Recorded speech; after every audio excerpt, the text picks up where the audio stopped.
प्रिय काव्य रसिक हो,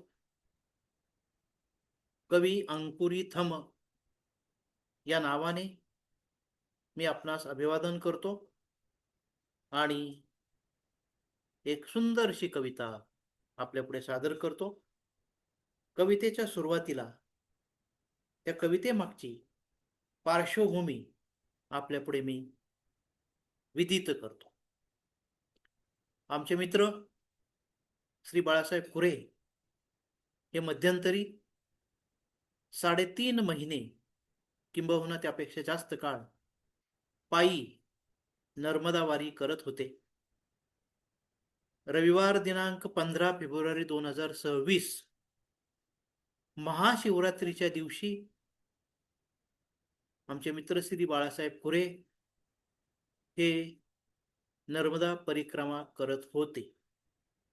त्यावेळेस त्यांनी मला काही फोटो पाठवले आणि त्या फोटोच्या माध्यमातून मला नर्मदा मैयेचं मानसरूप दिसले.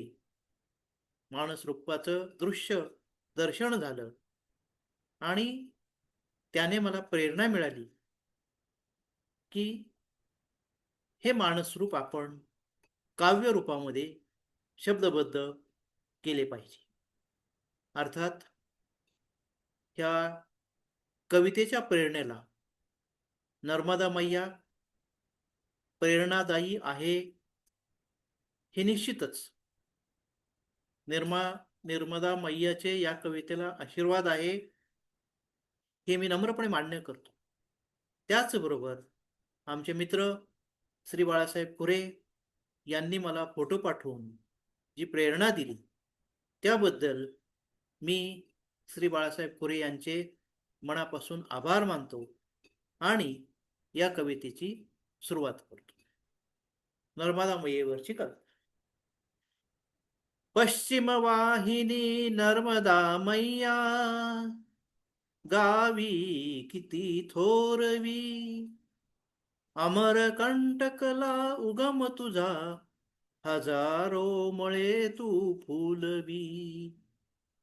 पश्चिम वाहिनी नर्मदा मैया गावी किती थोरवी, अमरकंटकला उगम तुझा, हजारो मळे तू फुलवी. जलामृत प्राशन करिता, जलामृत प्राशन करिता, जल्लोष करू नर्मदे हर. पाप क्षालना स्नान करी श्रद्धेने अवघेची नारी नर. नर्मदा जयंती दिन साजरी करू दीपावली जशी, तेवू दिवे कोटी कोटी, स्वर्ग तुझ पदकमलाशी. लाखो भाविक उचली परिक्रमा ओंकारेश्वराशी, सदा सर्वदा तूच रक्षी त्यासवे त्यांचे कुटुंबियाशी. भव्य पात्र तुझे विहंगम दृश्य, स्वरूप ते किती दिव्य. पदोपती अनुभूती देशी, शब्द ना उमगे रचाया काव्य. वाल्या झाला ऋषी वाल्मिक, कथा ही पौराणिक. आसक्तीची होई विरक्ती, चैतन्यमय निवृत्ती अनेक. विकृत आकृती नतमस्तक होई, हीच ती सुकृती. आशीर्वाद नर्मदा मैयाचा, मुक्त करी विषयासक्ती. मैया तुझी कृपा ऐशी, व्याधी विकार करी हरण. नमन करी जे सकल जन, मनोभावे येऊनी शरण. अखंड जप नर्मदे हर नर्मदे हर नर्मदे हर करिता, निसंशय पार होई पवित्र पावन भवसागर सरिता. नर्मदे हर, नर्मदे हर.